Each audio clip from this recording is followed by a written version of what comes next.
আপনি এখান থেকে যান তো, অন্য কোথাও গিয়ে ভিক্ষা চান।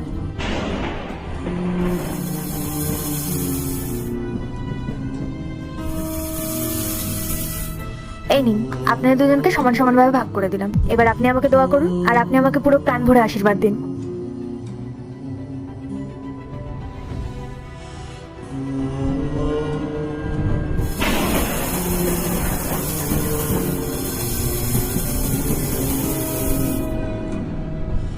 এ কি, আপনারা এটা কি করলেন? আপনারা দুজনেই ওনাকে চালটা দিয়ে দিলেন। আপনাদের কথা অনুযায়ী তো আমি আপনাদের দান করলাম, আর আপনারা ওনাকে সেটা দিয়ে দিলেন কেন? শোনো মা, একজন ব্রাহ্মণকে বা একজন ফকিরকে দান করলে কেউ বড় হয়ে যায় না। আসল বড় সেই হয় যে একজন ক্ষুধার্ত মানুষের পেট ভরায়। ঠিক বলেছেন ঠাকুর মশাই।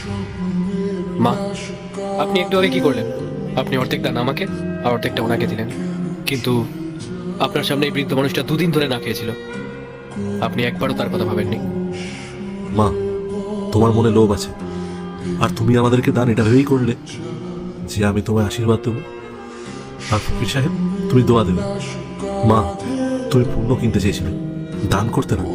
তুমি একবার এটা ভেবে দেখলে না যে এই ক্ষুধার্ত মানুষটা আশীর্বাদ বা দোয়া করার মতো অবস্থায় নেই? তার আগে ওনার অন্যের প্রয়োজন। কি ফকির সাহেব, আমি ঠিক বললাম তো?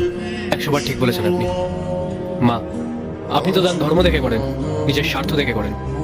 আমরা তো ফকির মানুষ, লোকের দ্বারে দ্বারে ঘুরে বেড়াই। আমরা ঠিক কোথাও না কোথাও খাবার পেয়ে যাবো, কিন্তু এই দরিদ্র ভিক্ষুক, এনাদেরকে কেউ সাহায্য করে না। অথচ আজ এই অভুক্ত মানুষটির পেট ভরানোটাই ছিল সব থেকে বড় ধর্ম। মা, আপনি জানেন আসল দান কি? আসল দান হলো সেটা যেটা আপনি এক হাত দিয়ে দান করবেন, আর আপনার আরেকটা হাত সেটা জানতেও পারবে না। একদম ঠিক মা। ঈশ্বর এই জগৎ সংসার বানিয়েছেন, কাউকে ধনী বানিয়েছেন, কাউকে গরিব। ধনী মানুষদের কর্তব্য গরিব মানুষদের সাহায্য করা, বিশেষ করে যখন তারা ক্ষুধার্ত। অথচ তুমি এই ক্ষুধার্ত মানুষের খাবার না খাইয়ে সেটা আমাদেরকে দিলে কেন? কারণ তোমার মনে ছিল স্বার্থ। মনে রাখবে মা, দান হলো সেটাই যে ক্ষুধার্তকে অন্ন দেয়, আর যে তৃষ্ণার্তের তেষ্টা মেটায়। আপনারা ঠিক কথা বলেছেন। সত্যি আমি কত বড় ভুল করে ফেলেছিলাম।